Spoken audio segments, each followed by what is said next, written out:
और प्रमुख वैश्विक कंपनियां चीन और अमेरिका के बाद भारत को तीसरे सर्वाधिक इच्छित लक्ष्य के रूप में रखती हैं। संयुक्त राष्ट्र की एक रिपोर्ट में इस बात का खुलासा हुआ है। अंकटाड की विश्व निवेश रिपोर्ट 2012 के अनुसार भारत में निवेश के अंतर प्रवाह में इस वर्ष और अगले वर्ष 20% से भी ज्यादा की वृद्धि हो सकती है।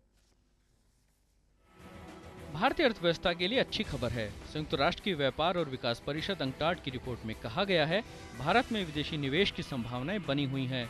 देश में साल 2011 में विदेशी निवेश 32 अरब डॉलर का हुआ और ये साल 2012 में बढ़कर 45 अरब डॉलर हो गया।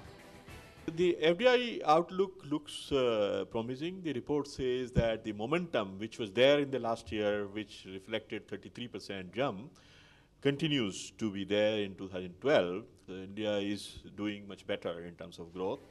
दुनिया भर में विदेशी निवेश साल 2011 में 16% हुआ है। ये 2008 में आई मंदी के बाद से सबसे बेहतर स्तर है।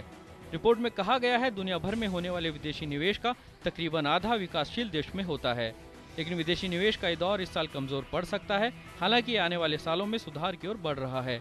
अंकटाड ने कहा है कि गार जैसे नए कानून और हाल ही में वोडाफोन कर मामले में ब्रिटिश टेलीकॉम कंपनी पर लगाए गए 12,000 करोड़ के जुर्माने जैसी घटनाएं निवेशकों को लंबे समय तक प्रभावित नहीं कर पाएंगी और उनका विश्वास भारत में बना रहेगा।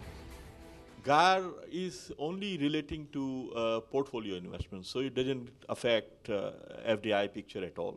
About Vodafone tax deal, it has received a lot of media attention, but I don't think any serious investor who is looking at India for what India offers in terms of market and business prospects will be deterred by that. UNCTAD की report से भारतीय अर्थव्यवस्था और कमजोर होते रुपए को एक मानसिक सहारा जरूर मिल सकता है। तो शायद हालात इतने भी बुरे नहीं हैं और यूनाइटेड नेशंस के अनुसार भारत 2012 में भी अच्छे FDI इन्फ्लोज देखेगा। सिद्धांत सिब्बल, DD न्यूज़, नई दिल्ली।